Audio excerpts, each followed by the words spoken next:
जल्दी बैठो।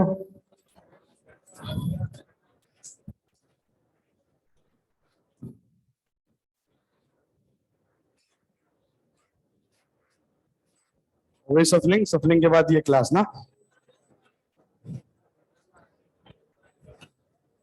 साउंड गड़बड़ आ रहा है क्या? ठीक है। देखो, सुबह तुम लोगों का बैच इसलिए रखा गया है, एक तो तुम लोग इतने दिन तक नॉन सीरियस रहे, तभी यहां तक पहुंचे हो। ये तो मानो इस बात को। सुबह इसलिए रखा गया कि देखा जाएगा कि आप कितने सीरियस हैं, सुबह क्लास के लिए उठते भी कि नहीं उठते। अभी भी अगर नींद नहीं खुली तो फिर तो तुम कुछ कर ही नहीं सकते हो। ये आपको आईना दिखाने के लिए।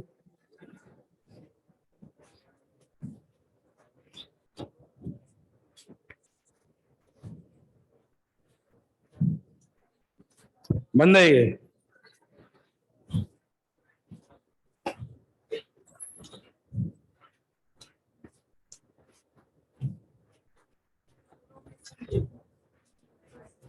हाँ,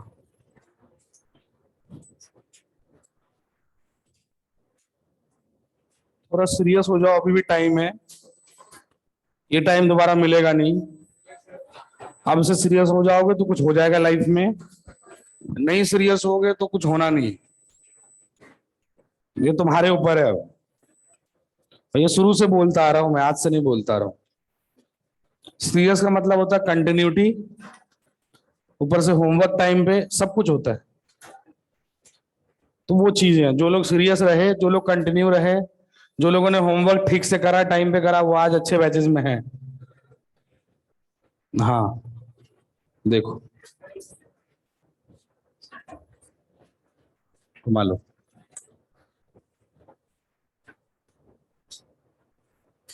वो देख तो लो कौन कौन है।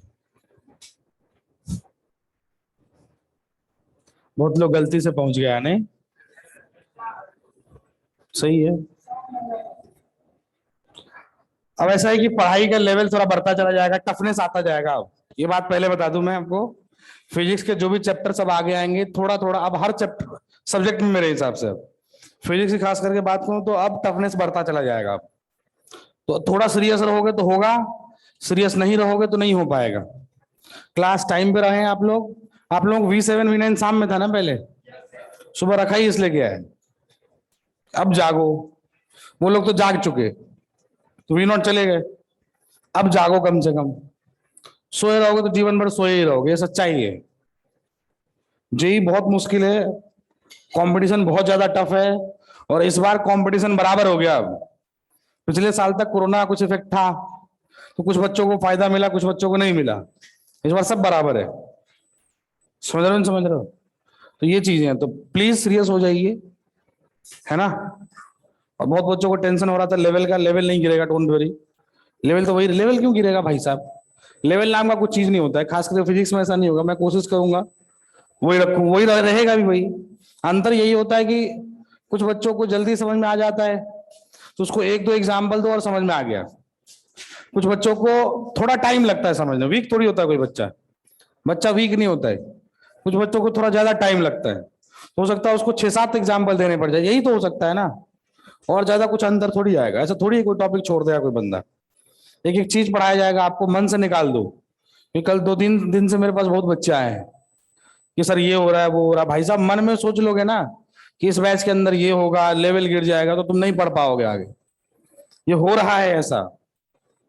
बहुत बच्चे सोच लेते हैं ना कि यार इस क्लास में मेरे को ये नहीं मिलने वाला है, तो क्लास छोड़ देते हैं वो, उस चक्कर में बर्बादी की तरफ चले जाते हैं। इस बात को समझो आप। तो सीरियस रहें थोड़ा पढ़ाई को लेके। अब टफनेस अब बढ़ता जाएगा, बहुत टफनेस पे आएंगे अपन।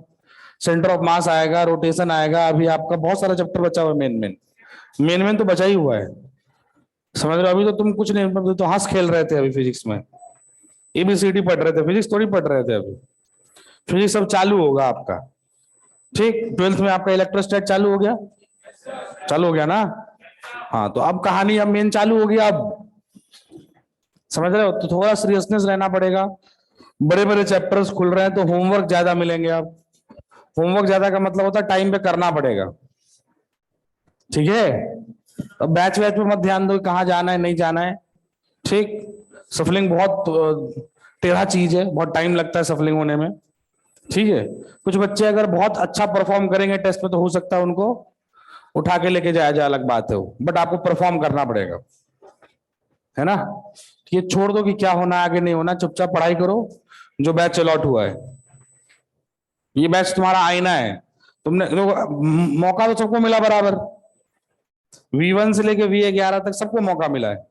ऐसा नहीं है कि मौका नहीं मिला, सबको वही फैकल्टी मिली, सबको सब कुछ मिला है। ऐसा नहीं कि अलग अलग चीजें मिली है उनको। ऊपर से आपका बैच भी अच्छा V7 V9 में कितने लोग हैं पहले वाला? पुराना V7 V9 का कितना लोग है? V1 V11 का उनके लिए थोड़ा दिक्कत वाली बात है। आप नीचे आए हो, ये सच्चाई है ना? V7 V9 का तो अपना बैच है, उसको थोड़ी कोई दिक्कत है, वो तो वहीं का वहीं रह गया। V1 V11 और V3 V5 अच्छा हर बैच से आया है कोई ना कोई। V3 V5 को स्पेशली बोल रहा हूं मैं, तुम लोग थोड़े नॉन सीरियस थे सुबह वाले बैच से, तुम लोगों की ना, तुम लोग थोड़े नॉन सीरियस थे, सच्चाई है। अब थोड़ा सीरियस हो जाओ। अभी भी देखो 10-10 मिनट लेट, 15-15 मिनट लेट आ रहे हो तुम लोग, 20 मिनट लेट हो, 7:30 हो रहा है। तुम लोग को लेट नहीं होना है, कम से कम क्लास टाइम पे आना है, ठीक? कुछ लोग क्या अभी सोए हुए हैं घर पे, ऑनलाइन बैठे हैं, प्लीज अब अभी अगर आदत लग गई सोने की तो अभी ठंड का मौसम आएगा और आपका ये मॉर्निंग वाला बैच अब रह जाएगा लास्ट तक। इस बात को समझो आप। अब जैसे जैसे ठंड बढ़ेगी तुम तो और नहीं उठोगे फिर। सोच के देखो, दिसंबर में तो इस टाइम पे अंधेरा होगा बाहर, क्या करो, क्लास नहीं आओगे? आना पड़ेगा तो। समझ रहे हो बात? हर फैकल्टी आती है, तुमको भी आना पड़ेगा।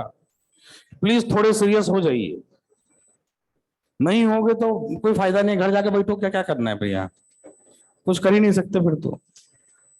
कंपटीशन क्योंकि बहुत ज्यादा टफ है। जेईई मेंस में पेपर आसान आता है, लेकिन देखो ना बच्चे कितने बैठ रहे हैं, वो भी तो देखो। एक एक नंबर पे कहां से कहां रैंक भागता है, वो भी देखो। कंपटीशन तो बहुत भयंकर है। ऐसा थोड़ी ना है कि मान लो 300 350 नंबर का एग्जाम हुआ तो तुम कुछ भी कर लोगे तो आ जाएगा तुम्हारा रैंक, ऐसा थोड़ी होता है। 60-70 नंबर ले आओगे तो अच्छा रैंक मिल जाएगा, अच्छा, ऐसा थोड़ी होता है भाई। नंबर तो वहां भी तुमको लाने ही पड़ेंगे, एक एक नंबर का फाइट है वहां पे। समझ रहे हो, समझ रहे हो? आईआईटी में नंबर तो छोड़ो, साला नाम का फाइट हो जाता है, अल्फाबेटिकल नाम पे। अल्फाबेट के ऊपर रैंक ऊपर नीचे भागता है भाई। तो एक तो वहां तुम्हारी किस्मत खराब होती है, किसी का नाम हो जाता है M से N से है ना, तो एक तो वहां किस्मत खराब होती है तुम्हारी, प्लस नंबर नहीं लाओगे तो और किस्मत खराब। इसलिए मन से, मतलब 2 दिन से मेरे पास बहुत बच्चे आए हैं, तो मन से निकाल दो कि इस बैच में लेवल गिर जाएगा, ये हो जाएगा, वो कुछ लोग आके बोल भी थे, तुमको डर भी गए तुम लोग। ये ऐसा कुछ नहीं होता है, लेवल लेवल कुछ नहीं गिरता है। तुम अगर अच्छे से परफॉर्म करोगे, मास्टर खुद ही मजबूर हो जाएगा पढ़ाने के लिए, तो तुम्हारे रिस्पॉन्स के ऊपर है। क्योंकि जैसे कोई बच्चा बोलता है मेरे को कि सर लेवल थोड़ा गिर गया, तो साथ में ये भी बोलता है कि सर अब कोई बच्चा डाउट ही नहीं पूछता है। ये भी तो बोला है मेरे को बच्चों ने ही बोला है। तो यहाँ क्या हो, मास्टर को क्या लगता है कि चला ठीक चल रहा है सब, क्या दिक्कत है अपने को? तुम अगर डाउट नहीं पूछ रहे हो तो दो ही बात हो सकता है, या तो सब समझ में आता है या कुछ नहीं समझ में आता है। तो मास्टर दोनों जगह पे चुप रहेगा। अगर तुम उसको सब समझ में आता है तो रिस्क नहीं है, उसको आराम से आगे बढ़ सकता है। और अगर कुछ नहीं समझ में आता तो फिर क्यों उंगली करे वो मधुमक्खी के छत्ते में उंगली करने जैसा बराबर है। इसलिए क्यों मास्टर उंगली करने जाएगा? आपका काम है, आपको नहीं आता है तो क्लास में डाउट पूछिए, क्लास में पूछा करो। और ये आदत अब खत्म कर लो, मास्टर निकलता तो पीछे पीछे निकल गए 10 बच्चे। अब ये बताओ क्लास में क्यों नहीं पूछते? क्लास में 2 बार 4 बार डाउट पूछोगे, शर्म आएगी, लोग हंसेंगे, उसके बाद नहीं हंसेंगे। इस बात को समझो। तुमको अगर 2+2 ही पूछना है तो क्लास के अंदर पूछना, क्या दिक्कत है इसमें? अरे ज्यादा ज्यादा क्या होगा, मास्टर डांटेगा, दो चार बात सुनाएगा ना, क्या हो गया, तो मास्टर है, सुना सकता है वो। लाइफ में तीन लोगों का क्या, कभी भी डांट का बुरा नहीं मानना चाहिए, माँ बाप और मास्टर। जूता भी मार दे तो चुपचाप बैठे रहो, सच्चाई है। तुम लोग को तो यहाँ पे कुछ नहीं ट्रीटमेंट मिल रहा है। गांव घर में जाओ, गांव घर में अगर एक दिन क्लास छोड़ दिए ना तुम, मास्टर बाउंसर रखता है। बिहार के गांव में जाओगे ना, मास्टर कौन कौन है बिहार का इधर, गांव मास्टर बाउंसर रखता है। तुम अगर क्लास छोड़ दिए ना, दोनों बाउंसर को भेजता, तुमको घर से जहां हो वहीं से उठाएगा, तुमको वहां से पीटते पीटते लेके आएगा तुमको क्लास। तुम लोगों को तो कुछ ट्रीटमेंट थोड़ी मिल रहा है यहाँ पे। तुम लोग यहाँ बड़े हो गए हो, तुम्हारा लाइफ तुम्हारे हाथ में, अब नहीं सुधरोगे तो कभी नहीं सुधर पाओगे। तुम्हारे ऊपर है वो, तो देख लो तुम। अब क्लास टाइम पे रहिए सुबह, अब तुम्हारे लिए फायदा भी है, जिनका सुबह बैच होता है उनके लिए फायदेमंद है चीज। अभी तो देखो ना कि V1 के कुछ बच्चे चाह रहे हैं कि मैं सुबह V7 में चलाऊं, क्यों, टाइमिंग के कारण। तुमको तो बहुत अच्छा टाइम मिला है, जब आप एग्जाम देने जाओगे सुबह का स्लॉट आपका फ्री होना चाहिए।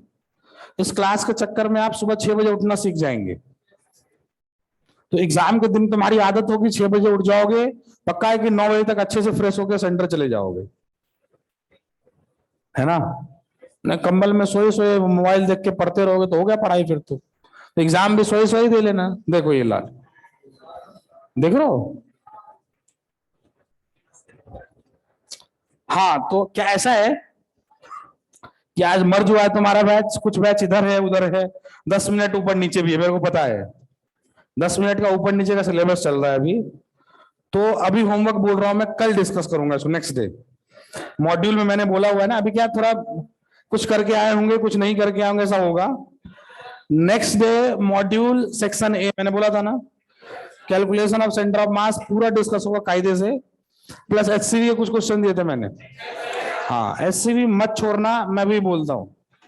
डिस्कशन हो क्लास में अलग बात है, वो क्या टाइम की कमी रहती है तो कोई फैकल्टी कर पाएगा, कोई फैकल्टी नहीं कर पाएगा, वो टाइमिंग के ऊपर है।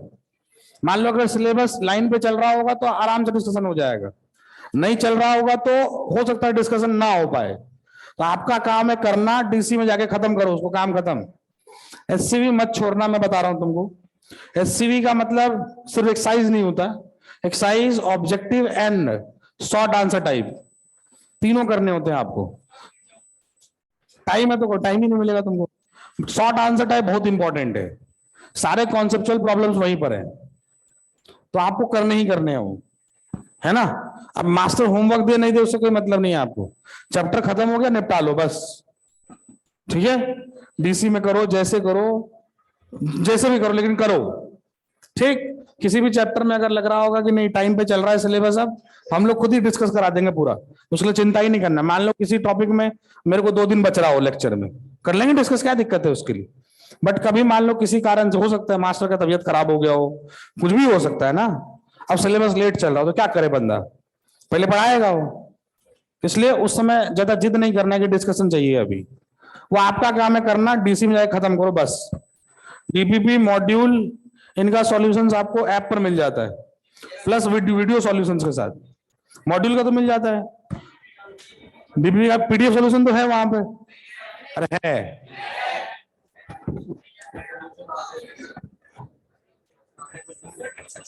मैं क्या बोल रहा हूं, आपको डाउट आया, एक बार देखो, 90% चांस है कि आपको क्लिक कर जाएगा क्या करना है। नहीं क्लिक किया तो वही डाउट मास्टर से पूछो, कुछ तो टाइम बच जाएगा।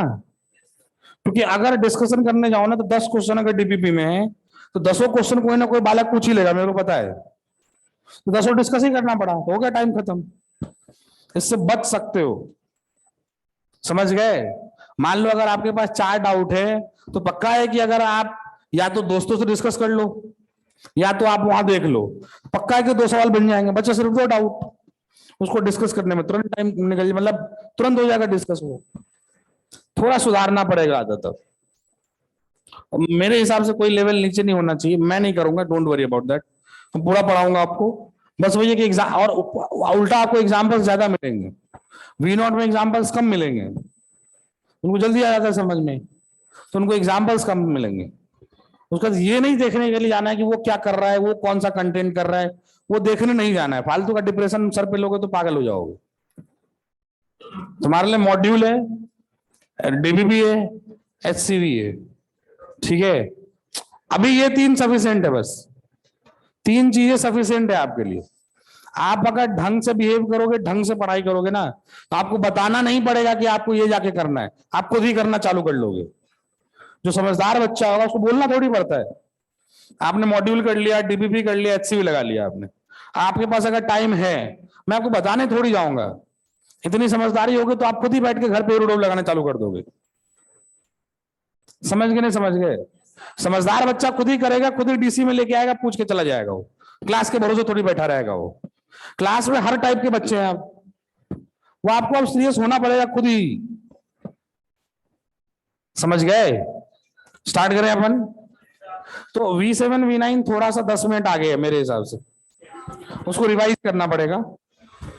हाँ, और कैविटी प्रॉब्लम कैसा, मेरी बात सुनो, कैविटी प्रॉब्लम कैसा है कि मैंने V0 वाले बच्चों को भी बोला है, उनके लिए अलग से वैसे 10 मिनट का पार्ट छूटा हुआ है आपका, 10 से 15 मिनट का छूटा हुआ भाई साहब, 4-5 क्वेश्चन और कराने। हाँ तो हर बैच में दिए थे, अभी सुन तो जाए मेरी बात। तो V1 से V11 वाले बैच, V1 से V9, हाँ उसमें कुछ कैविटी का सवाल छूटा हुआ है। हाँ उनको मैंने अनाउंस कर दिया हुआ है कि बस 1 वीक के अंदर आपकी एक एक्स्ट्रा क्लास लगेगी, एक एक्स्ट्रा क्लास लगेगी। वहां पे हम पूरा, क्योंकि छूटा है बस 15-20 मिनट का पार्ट, उसको पढ़ाएंगे, बाकी टाइम पे पीछे वाला डिवाइस कर लेंगे। कैलकुलेशन सेंटर ऑफ मास उनके साथ बैठ के अपन कर लेंगे। आपको मैसेज चला जाएगा, जो पुराने V1 से V11 के बच्चे, 10 मिनट 15 मिनट का गैप है, ज्यादा गैप नहीं है। V7 V9 10 मिनट आगे चल रहा है, उसको बैठ के भी रिवाइज करना है, बस 10 मिनट रिवाइज करना है, फिर आगे निकल जाएंगे अपन। क्लियर? बढ़े आगे। तो V1 से V11 जो पुराने वाले बच्चे, 3-4 पेज 5 पेज छोड़ दो, बस 3 से 4 पेज छोड़ो, ज्यादा नहीं, और आगे बढ़ जाओ। 3 से 4 कॉपी खत्म हो गया इसका। 3-4 पेज कैविटी के 3-4 प्रॉब्लम और लेने हैं बस। बट इन लोगों का टाइम खराब नहीं कर सकते अपन, आपको अलग से टाइम देंगे हम, डोंट वरी। हेडिंग डालो बढ़िया सा, मोशन ऑफ सेंटर ऑफ मास।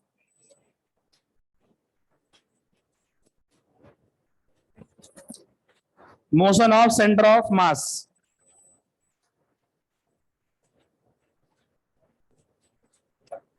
इस पूरे चैप्टर का 3 यूनिट था।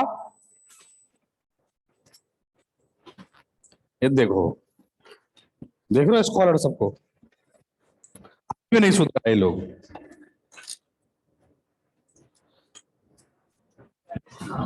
मोशन ऑफ सेंटर ऑफ मास, बात को समझो अभी।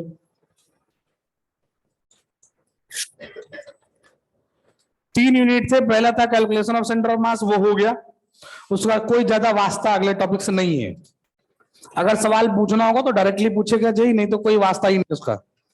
मोशन ऑफ सेंटर ऑफ मास बिल्कुल अलग टॉपिक है, उस इंटीग्रेशन से आपको कोई मतलब ही नहीं है। अभी ये मत सोचना कि सर मेरा वो समझ में नहीं आया तो इधर नहीं आएगा। अगर सवाल पूछना होगा तो डायरेक्ट पूछेगा, या आपको नॉन यूनिफॉर्म का पूछेगा। क्लियर? नहीं तो इधर आपको सिर्फ पॉइंट मास के साथ डील करना है आपको, है ना। मोशन ऑफ सेंटर ऑफ मास अभी तक जो पढ़ रहे थे हम लोग, सेंटर ऑफ मास की लोकेशन निकाल रहे थे। सेंटर ऑफ मास कौन सा पॉइंट था? मैथमेटिकल पॉइंट था, फिजिकल पॉइंट नहीं है वो, it's a mathematical point. Clarity है क्या? वो पॉइंट है जहां पे हम न्यूटन्स लॉ लगा सकते हैं, लगा सकते हैं, लगा सकते हैं। मान लो नेट फोर्स लिखना है तो नेट मास इनटू एक्सेलरेशन, है ना। नेट मोमेंटम लिखना है तो क्या, नेट मास इनटू उस पॉइंट का वेलोसिटी। क्या? तो वो पॉइंट चल भी सकता है, वो पॉइंट कैसे कैसे मूव करेगा। आप न्यूटन्स लॉ लगाने का क्या मतलब, याद कर, काइनेमेटिक्स से याद कर, न्यूटन्स का 3 इक्वेशन पढ़ा था अपन ने, वो तीनों इक्वेशन सब यहां भी अप्लाई होंगे। तो मूव करेगा, एक्सेलरेट भी कर सकता है, उसका वेरिएबल एक्सेलरेशन भी आ सकता है, सब कुछ आ सकता है। तो जो जो आपने काइनेमेटिक्स में पढ़ा है, सारी की सारी चीजें आएंगी उस पॉइंट के लिए। अब क्लैरिटी है? तो अब बस पहले काइनेमेटिक्स में अपने को पॉइंट पता होता था। मान लो एक ऑब्जेक्ट दे दिया ए ब्लॉक, उसी को पॉइंट मानते थे, उस पर सारा कुछ करते थे अपन। अभी मुझे पॉइंट फाइंड आउट करना है, नंबर 1। उसके बाद उस पॉइंट के ऊपर न्यूटन्स लॉ लगाना है अपने को। क्लैरिटी है? आगे मोशन ऑफ सेंटर ऑफ मास।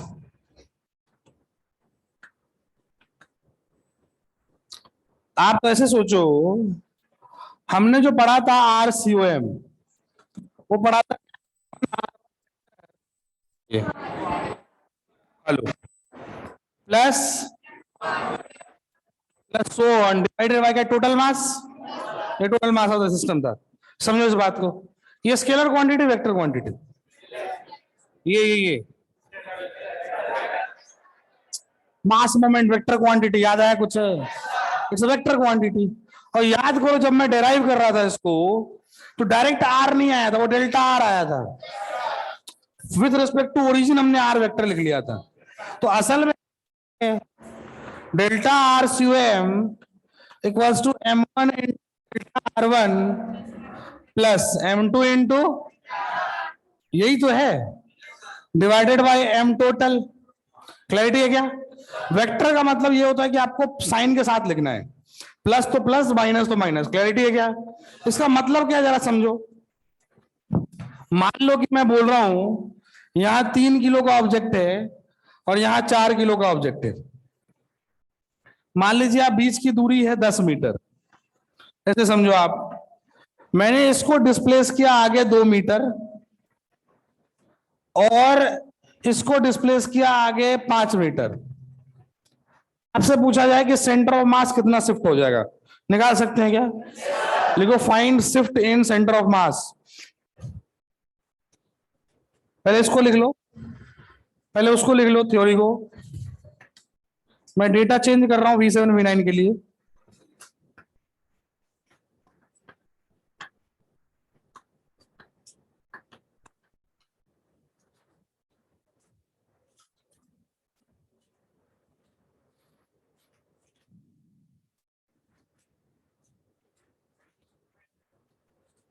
है?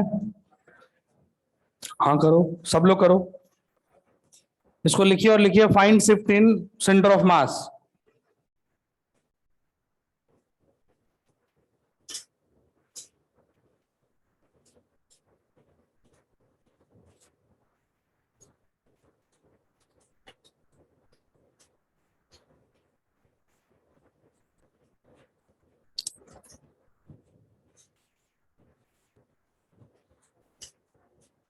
क्या बेटा? क्या सब? आप तो ये मानो कि मेरे को पता है कि मुझे अगर निकालना है डेल्टा एक्स यू एम, तो मैं लिखूंगा M1 into delta x1 plus M2 into delta x2 divided by M total. मेरे हिसाब से आंसर आएगा, बोलो +2 लिखो कि -2 लिखूं? तो ये जगह 6 प्लस 20 बाई कितना, 7। क्या 26/7 आया? मतलब सेंटर ऑफ मास इतना बच जाएगा। क्लियर है? अगला करोगे? अगला करो। डायरेक्शन लिखना सीखो बस, फिर अपने आप लेवल बढ़ता जाएगा। आप समझो this is 1 kg, this is, ये पीछे की तरफ चला गया मान लो 6 मीटर, ये इधर चला गया 2 metre. Find shift in centre of मास।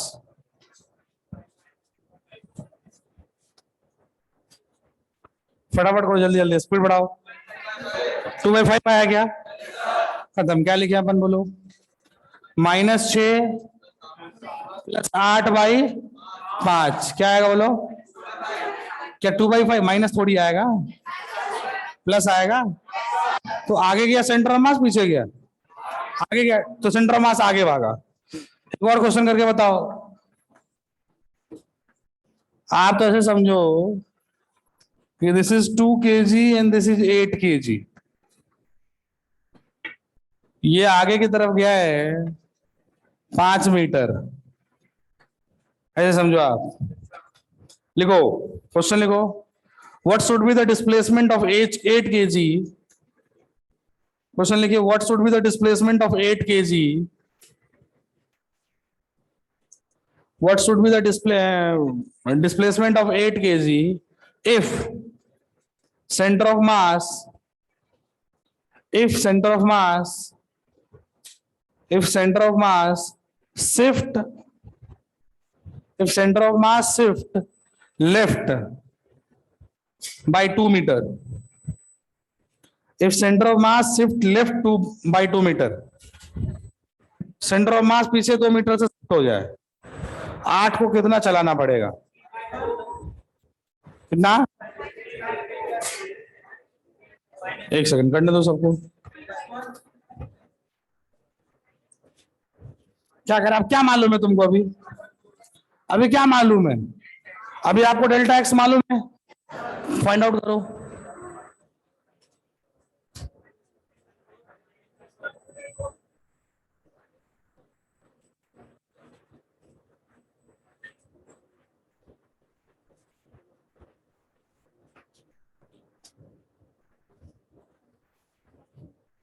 आपको पता है delta X U M equal to -2, मेरे हिसाब से +10 + 8x मान ले, x अपने आप आ जाएगा, डिवाइडेड बाय 10 बराबर -2, तो 8x बराबर -20 + 10 है ना, तो ये उधर चला जाएगा, तो 8x बराबर आएगा बेटा -30 और x की वैल्यू आएगी -15/4। ये आया क्या? अब मान लो कुछ भी डेटा देते रहे, कर सकते हो नहीं कर सकते हो? एक को मूव करे, दूसरे को मूव करे, तीसरे, अरे कर पाओगे? इस बात को समझो आप। सेंटर ऑफ मास शिफ्ट करना बड़ी चीज नहीं है, आपको हर डेटा अगर पता है इक्वेशन में डालो, आंसर है। क्लैरिटी है क्या? एक सवाल और करके बताओ, एक सवाल और करके बताओ, बढ़िया interesting.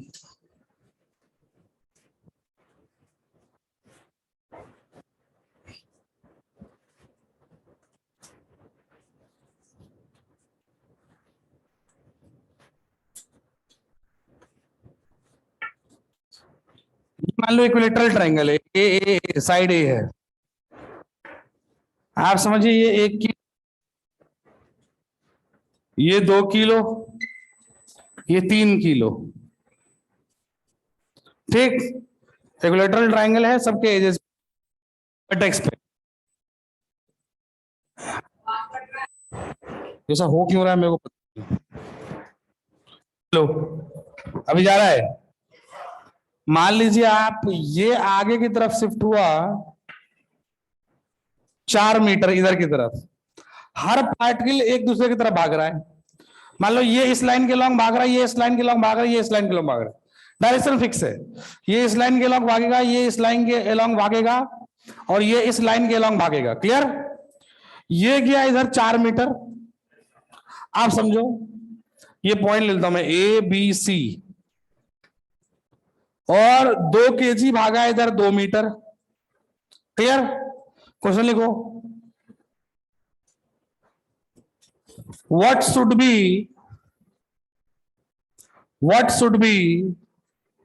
the displacement of 3 kg, what should be the displacement of 3 kg along CA, what should be the displacement of 3 kg along CA such that the center of mass does not move?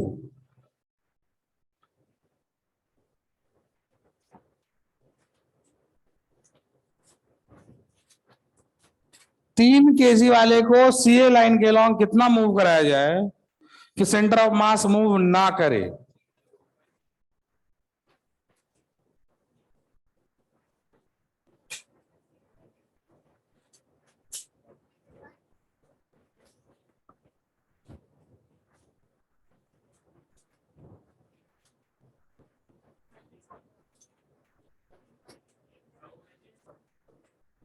क्या origin?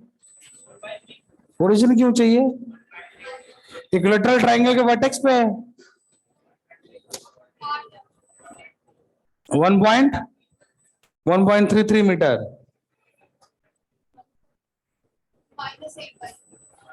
-8 तो मतलब आप कहना चाह रहे हो कि ये इधर जाए, ये इधर जाए, तो ये पीछे जाए।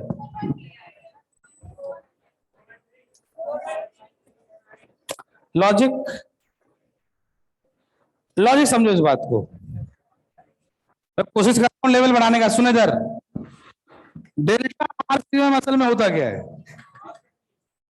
मैं क्या करूं इसका? ओए, M1R1 प्लस M2R, यही तो होता है, प्लस M3 डिवाइडेड बाय क्या होगा बोलो? क्या M1 प्लस M2 प्लस, यही तो होता है। मुझे एक बार बताओ, ये M1R1 M2 R2 M3 R2 क्या चीज है? वेक्टर क्वांटिटी है, स्केलर क्वांटिटी है? समझो इस बात को, कौन समझना, ये वेक्टर और ये तीनों का तीनों वेक्टर क्वांटिटी, समझना इस बात को। अगर delta R CO M zero हो, क्योंकि बोल रहा है कि सेंटर ऑफ मास न शिफ्ट हो, तो सेंटर ऑफ मास अगर शिफ्ट नहीं हो रहा है, मैंने डेल्टा एक्स नहीं लिखा, क्यों? क्योंकि एक्स और वाई दोनों में सब कुछ चल रहा है, तो मैंने डेल्टा एड लिख दिया, ठीक। अब समझो इस बात को, अगर ये शिफ्ट नहीं हो रहा तो इसकी वैल्यू कितनी है?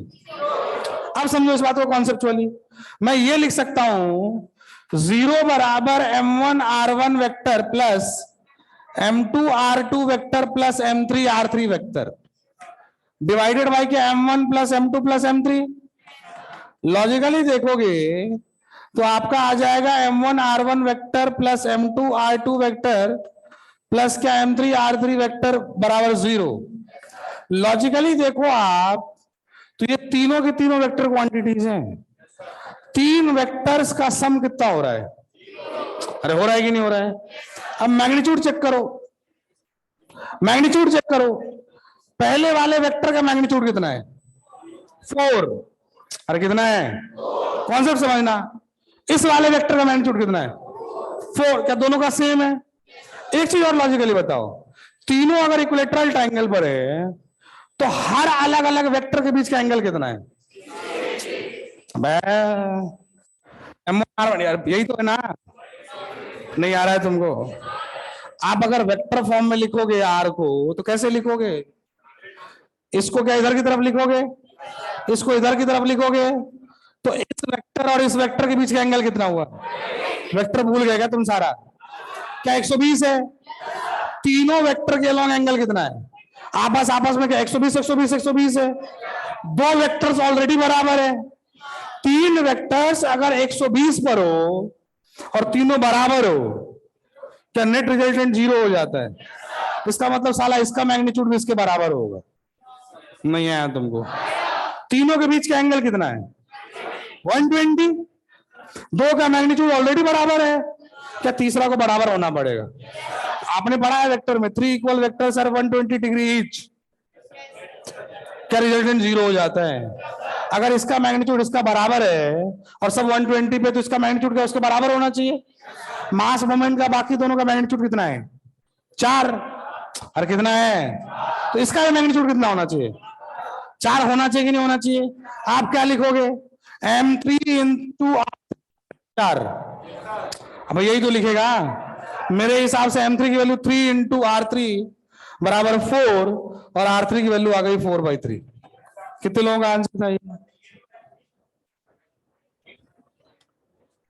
8 कहां से आएगा भाई? क्या हो गया? नहीं आया समझ में? हाँ बोलो।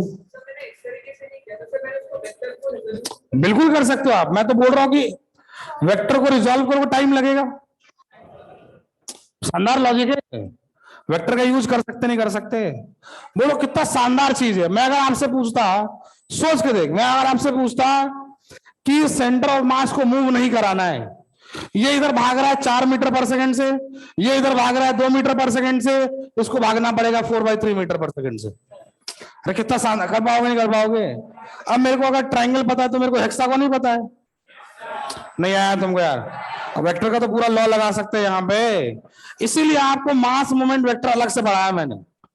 उसको वेक्टर की नजर से देखोगे, सवाल बहुत सारे आसानी से सॉल्व हो जाएंगे। नहीं आ रहा है यार? अरे कर पाओगे नहीं कर पाओगे? आगे बढ़े क्या? अब सुनो, लिखो इसको, पहले इसको पूरा लिखो, एक्सप्लेनेशन। इधर देखो,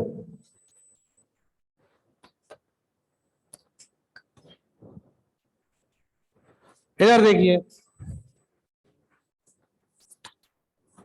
मोशन ऑफ सेंटर ऑफ मास। सुनो इधर, आर सी अपन लिखते हैं M1R1 plus M2R2 plus so on divided by M1 plus M2 plus so on.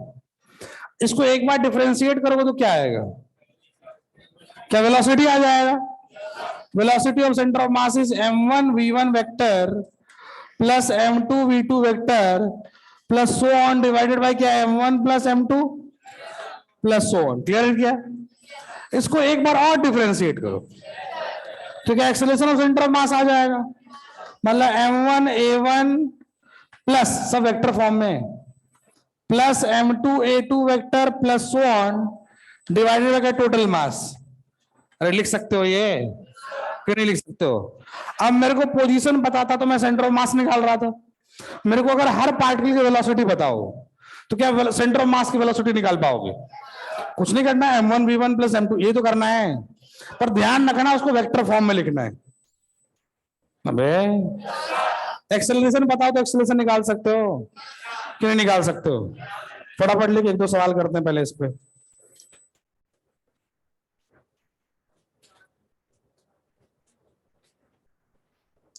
M3R3 equals to 4 कैसे आया? बाकी मास मोमेंट कितने हैं बता? पहले का मास मोमेंट का मैग्नीट्यूड कितना है? दूसरे का? तो 3 वेक्टर्स इक्वल होने चाहिए, उसका भी 4।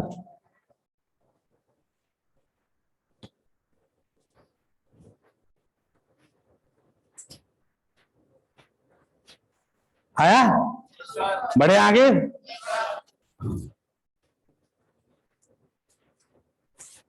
आप तो 2-3 सवाल करो। आप ऐसे समझे, मैं अगर आपसे पूछूं, सुनना,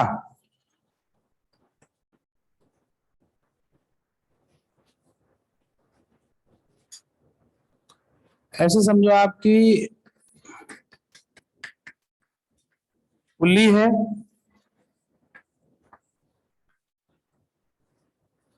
अच्छे से रिस्पॉन्सिव रहना भाई साहब, सवाल करा रहा हूं मैं। ये 2m है, ये m है, कॉन्सेप्ट समझना। क्या लग रहा है, एक्सेलरेट हुआ कि नहीं होगा? पक्का? Find acceleration of centre of mass. Find acceleration of centre of मास।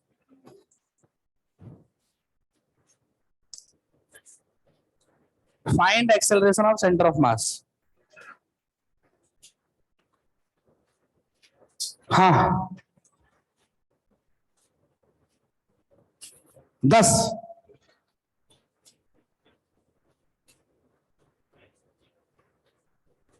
है -mg/3। क्या किया? एक्सेलरेशन ऑफ सेंटर ऑफ मास पूछा, m कहां से आ गया उसमें? mg बेटा यूनिट का भी तो ख्याल रखो, mg से force.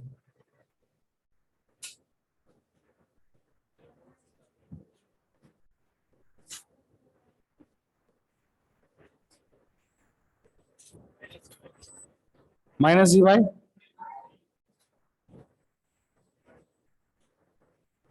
Find acceleration of centre, try करो, मैं बताऊंगा। Find acceleration of centre of मास। एकदम डिमोटिवेट हो गए तुम लोग का रिस्पांस देख के लग रहा है मेरे को। बैच पूरा हो गया शांत, एकदम सन्नाटे में आ गए तुम, पता नहीं चल रहा है कहाँ आ गए हो। हैं? थोड़ा एक्टिव रहोगे मजा आएगा ना। हाँ कितना है जी भाई? गलत ही आंसर बोलो, लेकिन बोलो तो सीखोगे। कितना आ रहा है जी भाई? जी भाई 9। आप तो एक काम करो, ओए सेंटर ऑफ मास का एक्सेलरेशन निकालने के लिए दोनों का एक्सेलरेशन चाहिए, तभी तो लगा पाओगे। M1 A1 plus M2 A2 तो चाहिए ना। तो अपने को पहले एक्सेलरेशन निकालना है इसका। अब एक्सेलरेशन के लिए डायरेक्ट इक्वेशन लिख सकता हूं मैं, बट एक बार पूरा बेसिक से बता रहा हूं, सुनो इधर। मेरे को पता है कि ये नीचे A से आएगा तो क्या ऊपर A से जाएगा? तो ऊपर इधर टेंशन T, इधर टेंशन T। क्लियर? आप अगर लॉजिकली देखोगे तो नीचे क्या लगेगा? 2mg। इधर क्या लगेगा? ये इसलिए बना रहा हूं कि इसका काम है मेरे को, अभी इसका काम है एफबीटी का। इक्वेशन क्या लिखोगे बताओ? आप लिखेंगे 2mg - t इक्वल्स टू क्या 2ma, और इसका लिखेंगे आप T माइनस mg बराबर ma। इसको सॉल्व आउट करोगे आप, pt कट जाएगा, mg इक्वल्स टू क्या 3ma, और m से m कटा तो a इक्वल्स टू आ गया g/3। ये एक ब्लॉक का एक्सेलरेशन आया है अभी, सेंटर ऑफ मास का नहीं है। अब बात को समझो, इसका एक्सेलरेशन कितना, -g/3, नीचे की तरफ है। इसका एक्सेलरेशन कितना, +g/3। आप समझो इस बात को जरा। अब अगर लॉजिकली समझोगे आप, तो सेंटर ऑफ मास का एक्सेलरेशन लिख सकते हैं क्या? सेंटर ऑफ मास का एक्सेलरेशन क्या होगा बोल, ACUM equals to m1 plus divided by क्या, टोटल मास।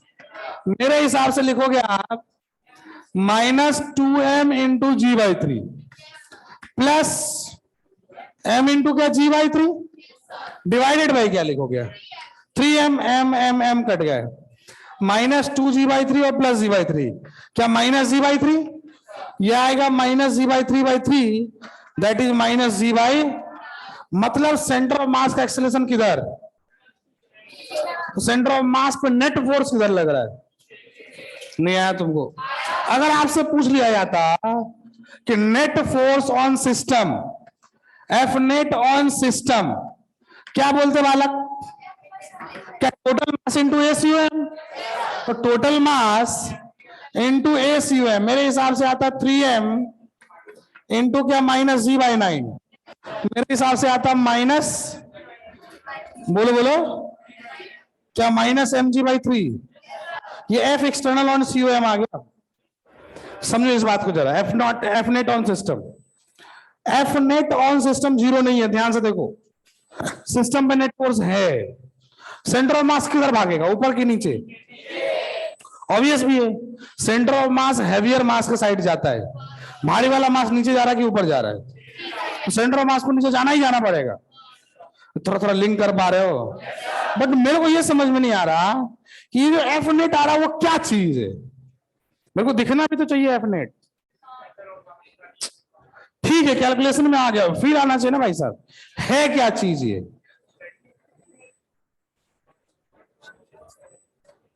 एफ नेट है क्या चीज? आपका सिस्टम क्या है अभी बताओ, अभी आपका सिस्टम क्या है? आपका सिस्टम है 2m और m, पुल्ली मासलेस है, सिस्टम के बाहर है, नहीं है। अगर आप देखोगे पुल्ली को, तो पुल्ली तो मासलेस है भाई साहब। आपने इक्वेशंस किस पे लगाए, इस दोनों पे लगाए हैं। आपका सिस्टम कौन सा है, क्या 2m और m? पुल्ली को लोगे फिर अलग लफड़ा आ जाएगा, समझो इस बात को, वो अलग चीज है, आंसर वही आएगा। पुल्ली को लूंगा तो ये भी रस्सी लेना पड़ेगा, दिस रस्सी is also a part of this pulley. But अभी मेरा सिस्टम क्या ये चीज है? अगर मैं अपना सिस्टम मान लू 2m और m, तो क्या मेरा सिस्टम 3m हो गया? फील करना अच्छे से, मेरा सिस्टम हो गया 3m भाई साहब। 3m पे ऊपर कितना फोर्स लग रहा है? अगर मैं सिस्टम की बात करूं तो दिस इज m प्लस क्या 2m बराबर 3m। यहां तक बात समझ में आ रहा है? इस सिस्टम के ऊपर कितना फोर्स लग रहा है? 2t। देखो नीचे कितना लग रहा है? This is 3m ji, feel करो जरा ढंग से। अब मैं t की वैल्यू निकालना चाह रहा हूं, निकाल सकता हूं क्या? एक बार जरा t की वैल्यू निकाल, यहां से a की वैल्यू g/3 कहीं पे भी डाल दो, तो मेरे हिसाब से t की वैल्यू आ जाएगी बेटा mg/3 प्लस क्या mg, अब यही तो आएगा, 4mg/3, दिस इज 4mg/, मेरे हिसाब से t की वैल्यू अगर 4mg/3 है तो 2t की वैल्यू कितनी हो जाएगी? क्या 8mg/3? नीचे कितना लग रहा है? नहीं आया तुमको? क्या इस सिस्टम पे नेट फोर्स 2 ही लग रहे हैं, ऊपर 2t और ये 3mg? इस सिस्टम के लिए क्या एक्सटर्नल है कि इंटरनल है? ये एक्सटर्नल है, पुल्ली को ले लेता तो ये इंटरनल हो जाता। अगर आप पुल्ली को ले लेते तो यहां 2t नीचे लगता, कैंसिल आउट होता है। क्या इंटरनल फोर्स एक दूसरे को कैंसिल आउट करते हैं? ये सिर्फ ब्लॉक को लिया है मैंने, ब्लॉक को लिया, ब्लॉक के लिए 2t एक्सटर्नल है इंटरनल है? मैं थोड़ा लेवल के अंदर घुस सकता हूं ना। ये 2t एक्सटर्नल है, ये 3 mg क्या है? बाहर से लग रहा है वो। इंटरनल मतलब इस 3m के अंदर कुछ भी हो, उसके अंदर का चीज थोड़ी है ये भी एक्सटर्नल है और ये भी। आप इसमें से इसको घटा के देखो क्या आ रहा है। क्या 3mg माइनस 8mg/3 करोगे, क्या आएगा बोलो?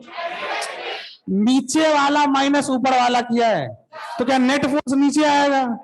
कितना आ रहा है ये? दिस कहा गया? वहां देखो mg/3 आ रहा है कि नहीं आ रहा है?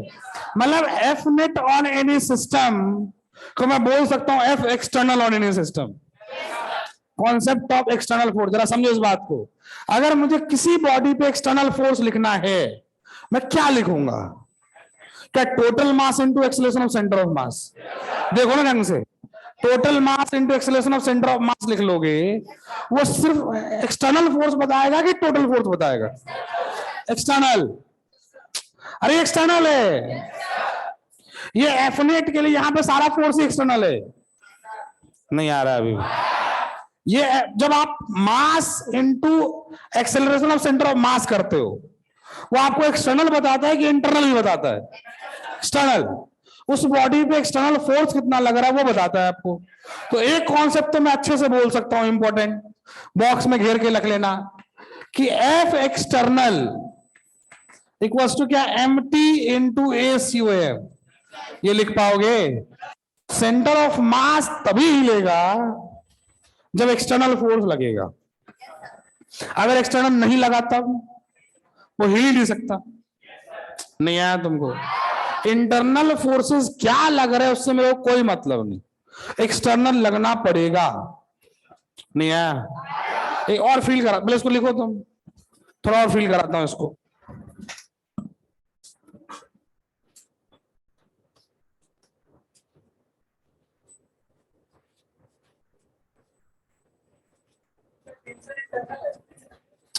डिपेंड करता है सिस्टम कौन सा मान रहे हो। अगर मैं पुल्ली ब्लॉक दोनों ले लो तो इंटरनल हो जाएगा। वो भी बताता हूं कैसे, रुक जा, वो भी बताऊंगा मैं, डोंट वरी। किसी बच्चे के दिमाग में आ सकता है सर पुल्ली को ले लो साथ में, हम लेंगे अभी हम पुल्ली को भी साथ में लेंगे, डोंट वरी।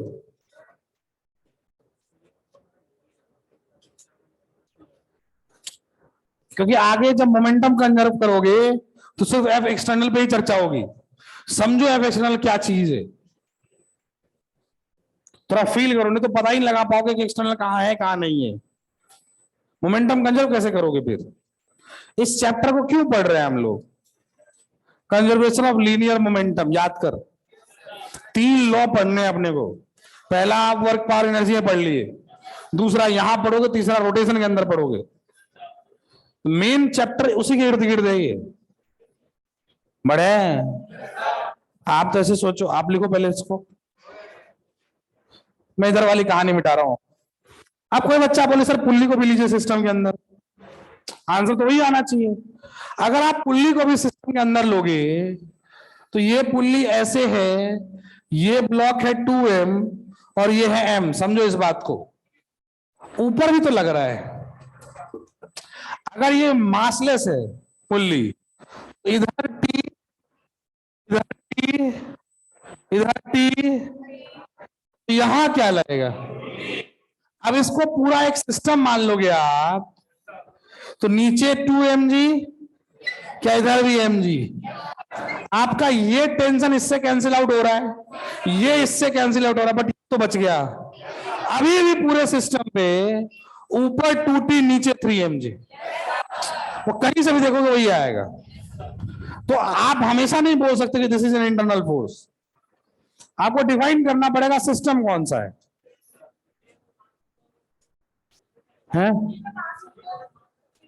वो रोटेशन में आएगा ना, अभी चिंता क्यों कर रहे हो तुम? वो कहाँ आएगा? वो डिपेंड करता है ना कितने पुल्ली लगाए हो नहीं लगाए, उसमें भी डिपेंड करता है। अपने को इतना पता है कि मैं सेंटर ऑफ मास का एक्सेलरेशन निकालूं, उसको total mass of the system से मल्टीप्लाई कर दूं, वो मेरे को टोटल एक्सटर्नल फोर्स कितना लग रहा है वो बताएगा। अंदर क्या हो रहा है उससे मेरे को कोई मतलब नहीं। अबे आया कुछ है? आप तो ऐसे बताओ मेरे को, इसमें लिख लिया है क्या? आप एक और चीज बताओ, मैं अगर आपसे पूछ लूं कि ये m मास का ब्लॉक, ये भी m मास का ब्लॉक, ऐसे दिया हुआ है। Find acceleration of centre of mass and F external on system, net external force on system, ऐसे लिखो। कैसे जीरो आया?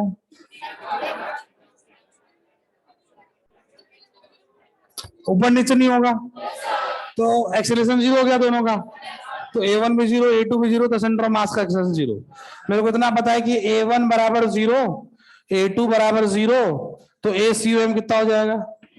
जीरो। ये पक्का बात है क्या? फील करो, देखो अच्छे से। इधर क्या लगेगा? mg। इधर क्या लगेगा? इधर लगेगा ऊपर t, इधर भी लगेगा ऊपर t। ध्यान से देखोगे तो अगर बैलेंस है तो t बराबर mg, यहां भी t बराबर mg।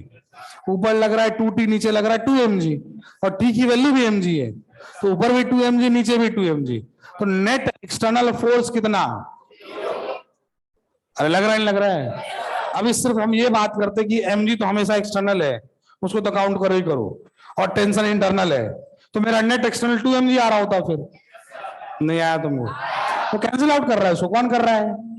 टेंशन कैंसिल आउट कर रहा है mg को। तो एक्सटर्नल फोर्स मेरा दोनों है, इस दोनों ब्लॉक के लिए। अगर आप पुल्ली को ले लो सिस्टम के अंदर, फिर ये आ जाएगा एक्सटर्नल, एक ने तो आएगा ही आएगा 110%। तो टेंशन हमारा यहाँ पे क्या चीज? एक्सटर्नल ही है, बट नेट एक्सटर्नल में दो फोर्सेस, टेंशन एंड, दोनों एक दूसरे को कैंसिल आउट कर रहे हैं। अबे आ रहा है थोड़ा थोड़ा कि नहीं आ रहा है? अगला करोगे? एक और करो। हाँ,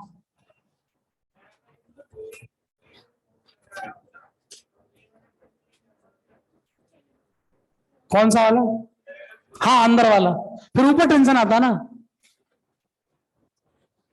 जैसे सुनो, एक सवाल और बताता हूं, रुक तो जाए, थोड़ा सोचने पे मजबूर होगा तो लोग। देखो इधर, ढंग से करियो सवाल,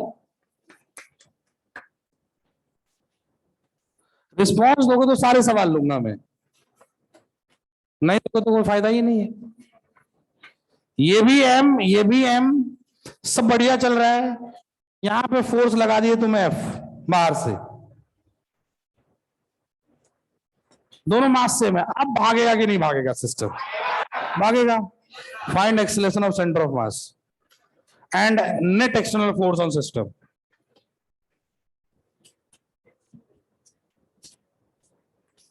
find acceleration of centre of मास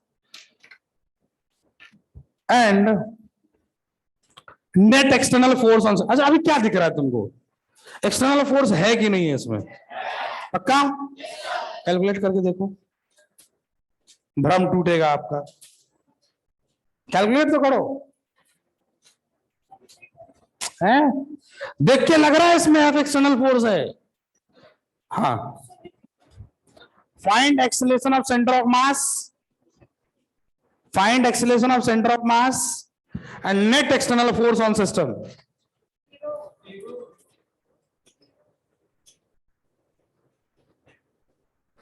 इसलिए सेंटर ऑफ मास में दिखता वो होता नहीं है, दिखेगा कुछ आपको मामला।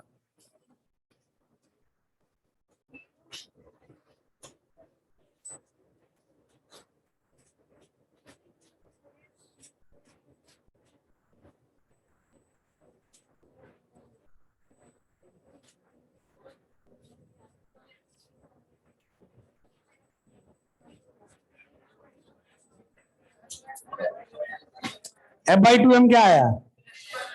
External force, acceleration centre of मास का, और नेट एक्सटर्नल फोर्स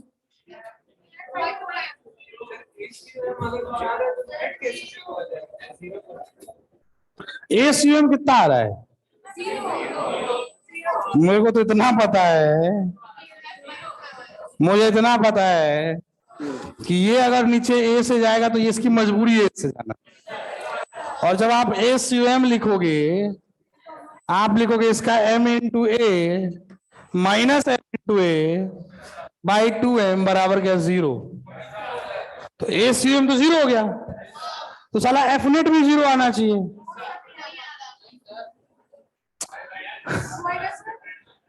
अबे अगर ए सी एम 0 आ रहा है, एफ नेट 0 आना चाहिए, इसको देख के लगना नहीं है तुमको कि एफ एक्सटर्नल है, ये है, लेकिन इसके अलावा और भी एक्सटर्नल लग रहा है। ये अकेला एक्सटर्नल है क्या? इसके अलावा और भी एक्सटर्नल है, वो एक दूसरे को कैंसिल आउट कर सकता है ना, वो कर रहा होगा। मेरे को इससे ये पता चलता है कि एफ एक्सटर्नल होगा 2m इंटू 0 बराबर क्या 0। चेक करके देखो, अब ऊपर लगेगा टी, नीचे क्या चीज, इधर लगेगा टी, नीचे क्या एम जी।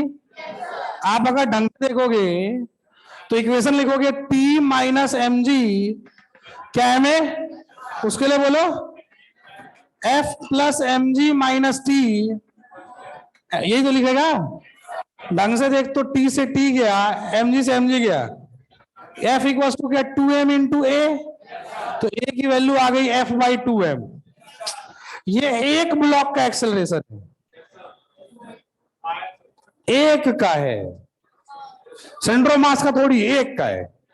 अब यहां से टेंशन निकाल सकते हो क्या, इसको उठा के पटको यहां, तो टी बराबर आएगा बालक m into F by 2m plus क्या एम जी, तो m से m कट गया, f बाई 2 प्लस क्या एम जी, ये आ गया। अब अगर net force on system check करोगे, फील करो जरा, तो नेट मास कितना है, ऊपर क्या लग रहा है 2t, नीचे क्या लग रहा है f प्लस 2mg, रे बेवकूफ, नीचे f प्लस 2mg लग रहा है, तो नीचे लगा f प्लस 2mg, ऊपर लगा 2t, 2t की वैल्यू कितनी है,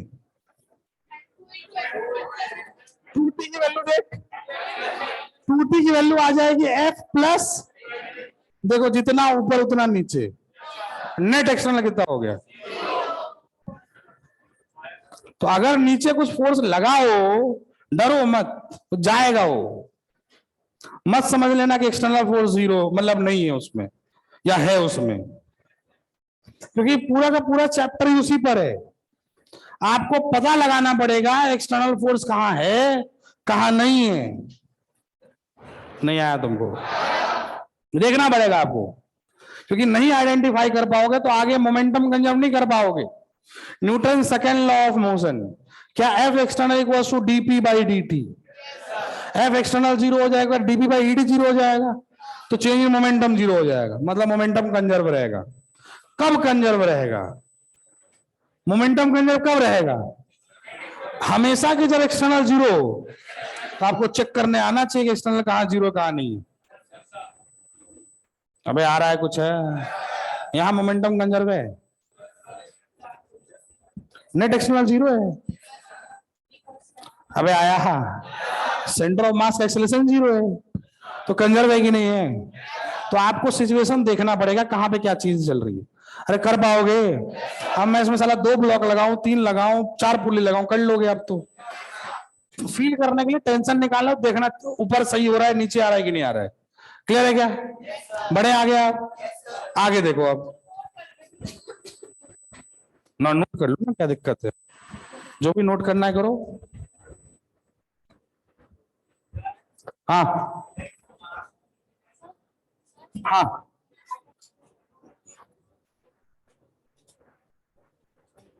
मास जाएगा, सेंटर ऑफ मास नहीं हिलेगा ना। अरे जितना मास नीचे जा रहा है उतना ही ऊपर भी जा रहा है, तो सेंटर ऑफ मास वही रह गया। यहां 2m मास रखते तो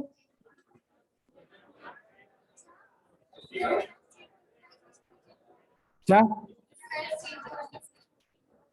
वो तो वहां से, तो इसको थोड़ी कोई फर्क पड़ने वाला है। आप जब रेफरेंस चेंज करते हो तो आपके हिसाब से सब कुछ चेंज हो जाती है, वो तो अलग चीज है, वो अलग चीज है। आप बैठे हुए मान लो, आप में नेट फोर्स का उससे मुझे कोई मतलब नहीं, मैं अगर 10 मीटर पर सेकंड से स्क्वायर से भागू तो मुझे लगेगा आप पीछे जा रहे हो 10 मीटर पर सेकंड स्क्वायर से, तो ऑब्वियसली चेंज हो जाए।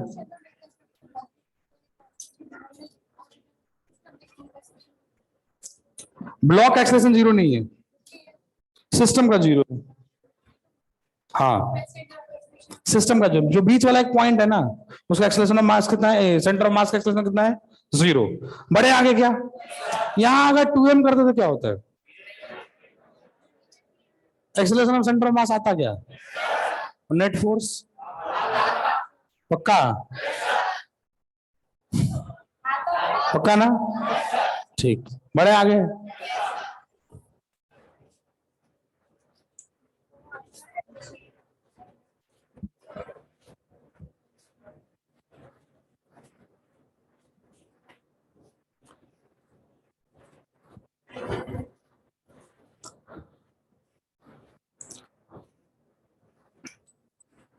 अब इधर देखो,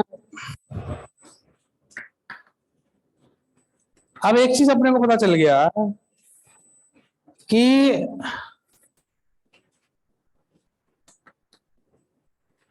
F external equals to M into ACOM. If F external is 0,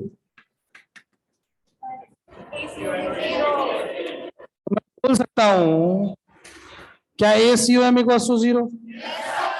ACOM 0 क्या मतलब, velocity of centre of mass is constant, ये तो बोलोगे। Velocity of centre of mass constant का मतलब वेस VCOM बराबर लिखोगे आप M1 V1 vector plus M2 V2 vector plus M3 plus so on divided by total मास। ठीक, अब समझना, ये कांस्टेंट है, ये कांस्टेंट मतलब ये भी कांस्टेंट, तो 110% की ये भी कांस्टेंट रहेगा ना, समझो इस बात को, तो ये भी कांस्टेंट रहेगा।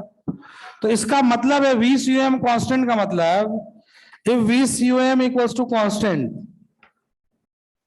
इसका मतलब M1 V1 vector plus M2 V2 vector plus so on equals to क्या, कांस्टेंट। इसी को बोलते हैं कंजर्वेशन ऑफ लीनियर मोमेंटम। बात बाद में पढ़ाऊंगा इसको फिर से अलग से पढ़ाऊंगा मैं, इसलिए इसको नाम नहीं दे रहा हूं कभी कभी, वो अलग टॉपिक में पढ़ाएंगे अपन। ये इक्वेशन आया उठ के यहाँ पे। अब F एक्सटर्नल 0 है तो ACOM 0 होगा, ACOM 0 है तो VCOM कांस्टेंट होगा। अब VCOM कांस्टेंट के दो रूप है, वेलोसिटी कांस्टेंट का दो फॉर्मेट हो सकता है, या तो वेलोसिटी कुछ वैल्यू के साथ कांस्टेंट हो, 10 मीटर पर सेकेंड हमेशा 10 ही रहे, या VCOM 0, अरे वो भी तो कांस्टेंट है। VCOM कांस्टेंट का क्या मतलब, या तो रेस्ट पे रहे जीवन भर, 0 का 0 ही रहे जीवन भर, या तो क्या चल रहा है तो क्या कांस्टेंट वेलोसिटी चलता रहेगा। इसमें एक केस समझना इस बात को, इफ VCOM इक्वल्स टू 0, अगर सेंटर ऑफ मास की वेलोसिटी 0 है तो कांस्टेंट तो है ना, तो भी तो क्या लगता है अगर सेंटर ऑफ मास का एक्सेलरेशन भी 0 है, वेलोसिटी भी 0 है, तो सेंटर तो रेस्ट पे आ गया।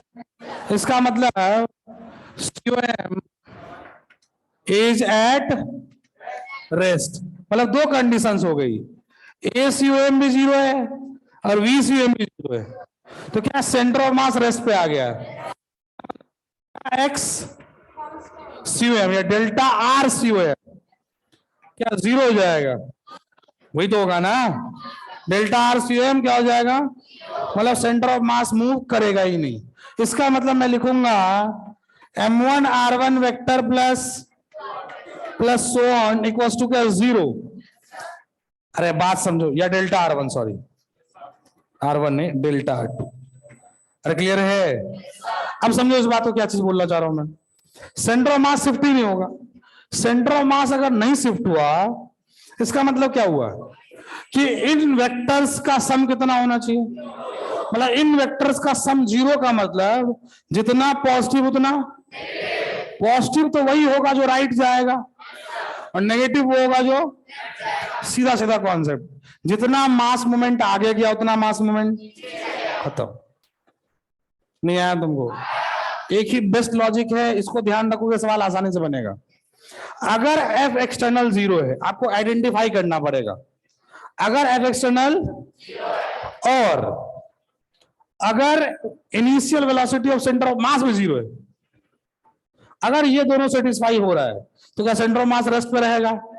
तो जितना मास मोमेंट आगे जाएगा उतना ही, तो आगे वाला इक्वल्स टू ये करोगे आंसर आ जाए। क्लैरिटी है क्या? पहले इस कॉन्सेप्ट को लिखो फिर सवाल लेते। तो आरसीएम कांस्टेंट का मतलब तो वही हुआ ना कि डेल्टा आर 0 हो गया, तो वही तो लिखा है, तो डेल्टा आर 0 लिखा ना बेटा, जो पहले रेडियस वेक्टर था वही बाद में, तो डेल्टा आर 0 हो गया। फटाफट लिखो।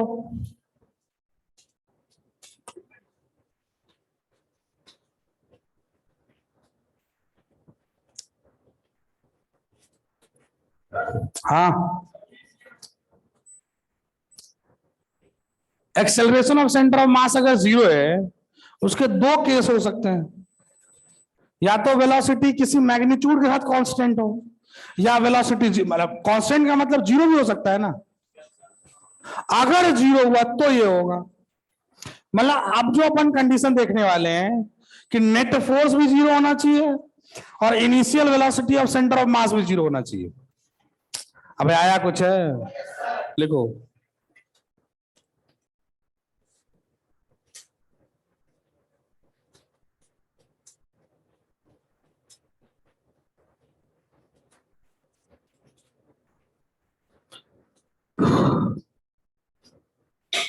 बस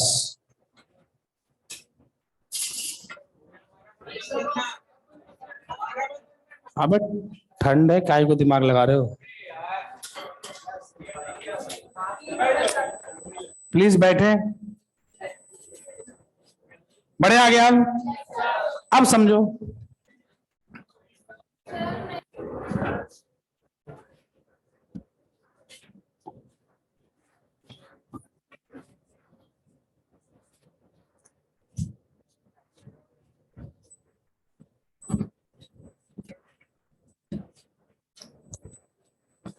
अब समझो इधर। लेट सपोज कि फ्रिक्शनलेस सरफेस है, ये एक प्लैंक है, प्लैंक कोई लकड़ी का टुकड़ा है मान लो, यहां म्यू 0 है, यहां म्यू 0, यहां म्यू 0 नहीं है। अब मान लो कि यहां कोई बालक है, क्या है? बालक है मान लो, लेट सपोज। सुनना इधर, इसका वेट मान लो आप, प्लैंक है कुछ 40 किलो मान लो आप, है ना, और इसका वेट मान लीजिए आप 60 किलो, ऐसे समझो, ठीक। यहां फ्रिक्शन है, यहां फ्रिक्शन नहीं होगा तो चल ही नहीं पाएगा वो। अब समझो इस बात को, ये बालक चाह रहा है यहां से यहां जाना, मतलब इसकी लंबाई आप मान लीजिए फिलहाल के लिए 10 मीटर, हाँ 10 मीटर मान लो, 10 मीटर। ये बालक चाह रहा है यहां से यहां चले जाए, मतलब ए पॉइंट से बी पॉइंट, मतलब ये उठ के यहां से यहां आया। अब सोच के देख, अगर वो ए से बी जाएगा, नीचे वाला प्लैंक वहीं रहेगा कि खिसकेगा? कारण नीचे स्मूथ सरफेस है, तो ऊपर जब चल रहा होगा तो फ्रिक्शन लगेगा, उस पे लगेगा आगे तो प्लैंक पे लगेगा पीछे। जब आदमी चलता है तो फ्रिक्शन किधर लगता है? उसके पैरों में आगे लगता है, तो सेम फ्रिक्शन का पीछे लगेगा। तो अगर प्लैंक पे फोर्स आ गया तो भाई भागेगा वो। दूसरे तरीके से सोचो, आदमी को और प्लैंक को एक सिस्टम मान लो, क्या मान लो? आदमी को और प्लैंक को एक सिस्टम मान लो, तो सिस्टम पे क्या एक्सटर्नल फोर्स लग रहा है?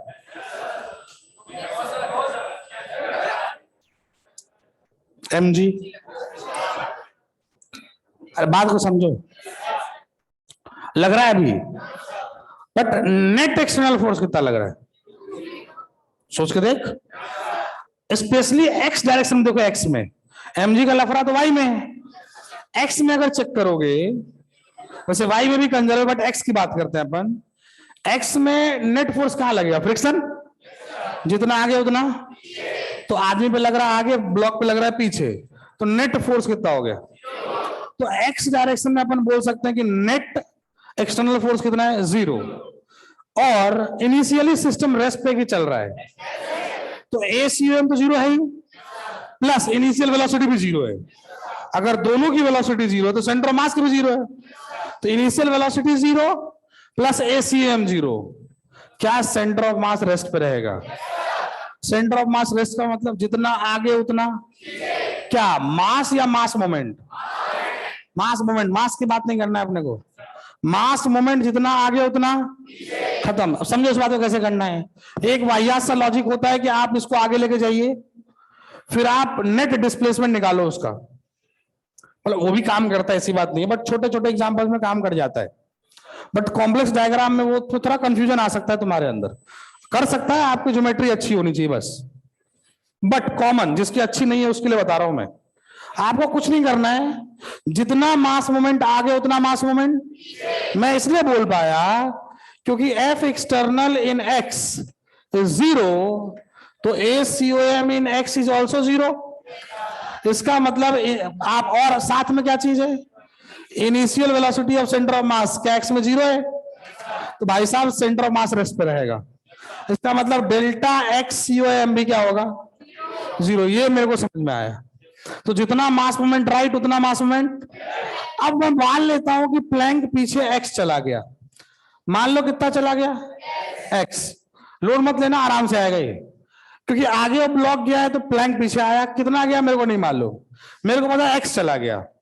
आगे जाने वाला मास मोमेंट कितना, 60 × 10। आगे जाने वाला मास मोमेंट 60 kg का ब्लॉक अपने हिसाब से कितना चला, 10 तो चला है ना, तो आगे जाने वाला मास मोमेंट क्या, 60 × 10। और कुछ आगे जा रहा है क्या, देख लो अच्छे से, क्या सब पीछे आ रहा है? कौन पीछे आया? क्या प्लैंक कितना पीछे आया? क्या सिर्फ वही पीछे आया? क्या सिर्फ प्लैंक पीछे आया? प्लैंक पे बैठा आदमी भी पीछे आया। आप उस प्लैंक पे हैं, प्लैंक पीछे चला गया तो आप पीछे नहीं गए। पीछे जाने वाले पार्टी में सिर्फ प्लैंक है कि प्लैंक और आदमी दोनों है? दोनों है। तो पीछे जाने वाली पार्टी का मास 40 लूं, 60 लूं, 100 लूं, तो क्या 100 × x? खत्म हो गया आंसर। x इक्वल टू कितना है बोलो, वो 6 मीटर नीचे पीछे आ जाएगा, खत्म। कर पाओगे?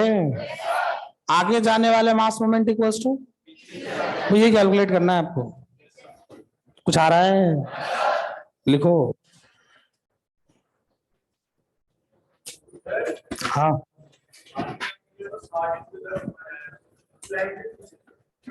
हाँ,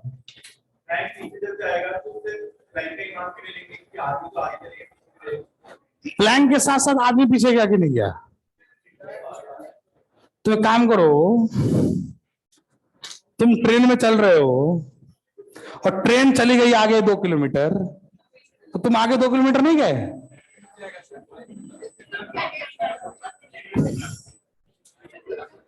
बात को समझो ना, ऑब्वियस सी बात है।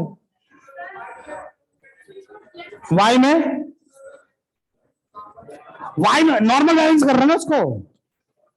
सिर्फ इस ब्लॉक को देखोगे तो नॉर्मल यहां का इसके लिए तो एक्सटर्नल हो गया, इंटरनल तब होगा जब इसको और जमीन को साथ में ले लो।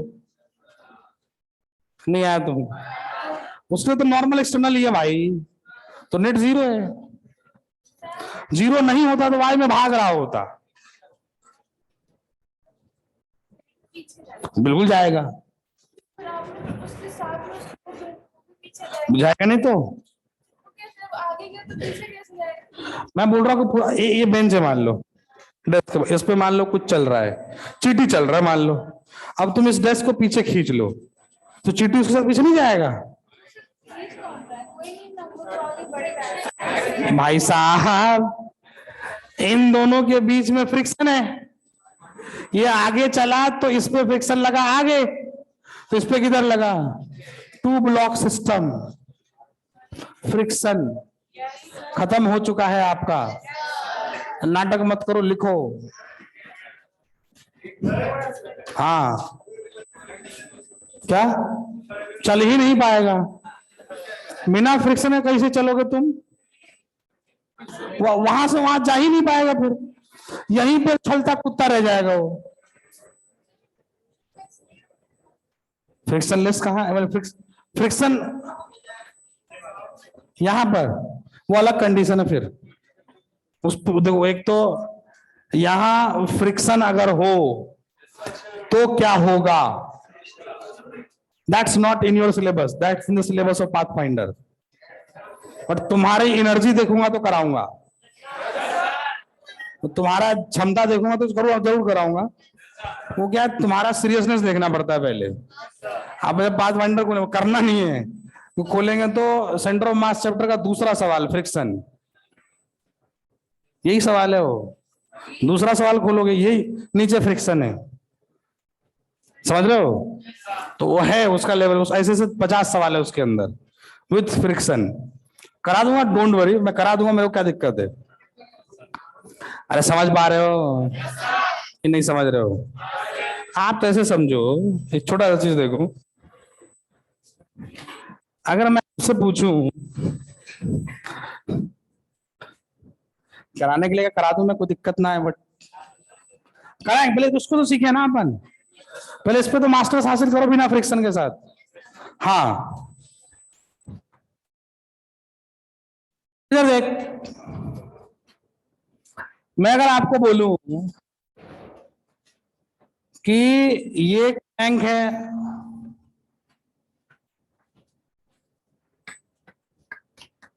μ0, प्लैंक का मास 20 किलो,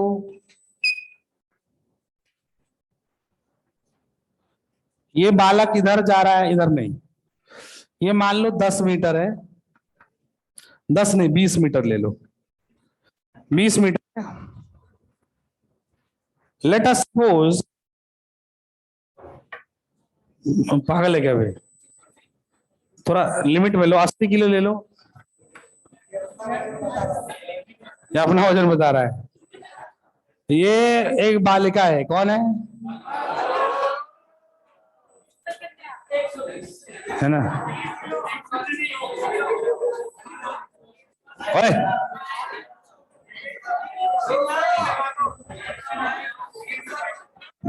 ओए, अब मान लो ओए, ये लिमिट में अच्छा वजन होना चाहिए भाई साहब। लेट सपोज 40 किलो ले लो, डिसेंट वेट है, 40 केजी है ना, ठीक है ठीक है, 40 होता है भाई साहब, 40 ठीक ठाक है। ओए अब सुनो मेरी बात, ये दोनों मिलना चाह रहे हैं, अब ये दोनों मिले ठीक इसको बीचों बीच, यहां से 10 और यहां से 10, ये यहां आए और ये यहां आया, इस दोनों के चक्कर में सारा प्लैंक खिसक गया। प्लैंक कितना खिसका ये बताना है आपको।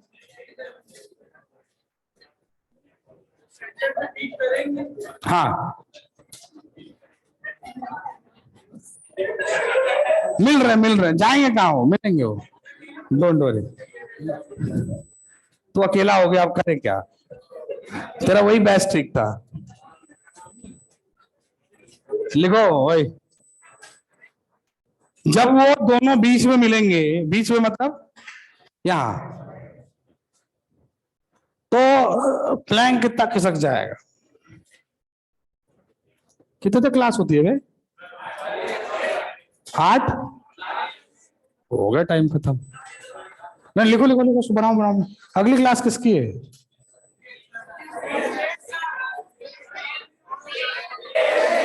ये कौन है?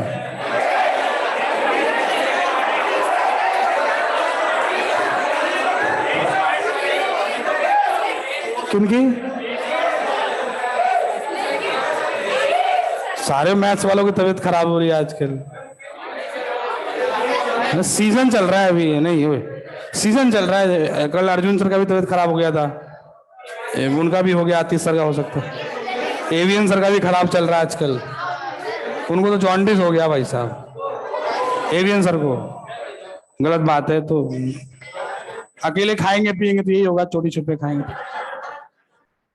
हम लोग को नहीं बताएंगे तो ये होगा। हाँ कितना गया? 2 किधर? 20/7 आगे पीछे 10 आ रहा है। 20/3 अलग अलग आंसर भाई। आप तो जिधर मर्जी मान लो, अगर आंसर प्लस आया तो जो माना ठीक है, माइनस आया तो उल्टा, सीधी सी बात है। मान लीजिए एक्स पीछे गया, आगे जाने वाली पार्टी कौन? 80। उसके अलावा और कोई है क्या? तो आप लिखेंगे 80 × 10 बराबर पीछे जाने वाली पार्टी। पहले अलग अलग लिखते हैं। पीछे जाने वाली पार्टी है ये क्या 40 × 10। उसके बाद क्या? उसके बाद तीनों का 3 पीछे गया, ये तो इंडिविजुअली पीछे गई। उसके अलावा देखो तो ये एक्स, ये भी पीछे गया, प्लैंक भी गया, वो लड़की भी गई। तो मेरे हिसाब से प्लस 80 × 100 140 140 × x, यही आंसर है क्या? खत्म, जिसका आया सही है। 140x बराबर कितना आ जाएगा भाई? 800 - 400 क्या 400। तो मेरे हिसाब से आया ये x = 20/7 आया। खत्म। क्या टफ है ये? अबे कर लोगे?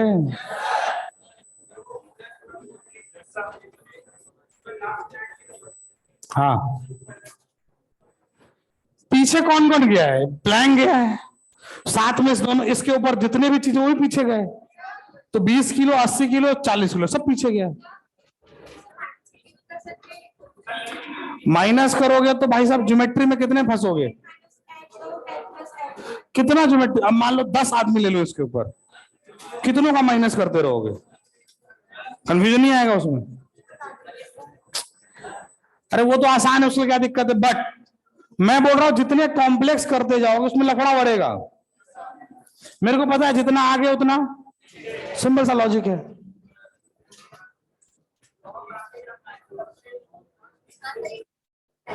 हाँ तो अगर मान लो ये आंसर माइनस आता तो इधर नहीं, वो आंसर उधर हो जाता अपने आप। तुम तो किधर ही मान लो ना आंसर, कौन रोका है आपको? मैं अगर बोलूं कि कोई इधर मानता है एक्स, तो उसका आंसर था -20/7। डायरेक्शन से मत डरो, जिधर मर्जी करो उधर मान लो तुम। नहीं आ रहा तो वहां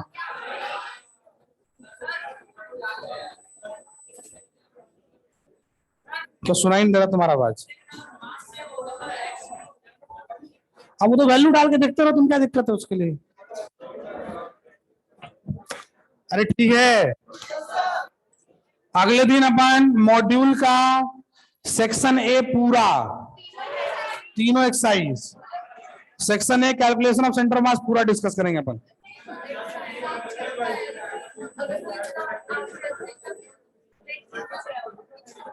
अब प्लैंक पीछे कितना नेट गया वही पूछा आपसे।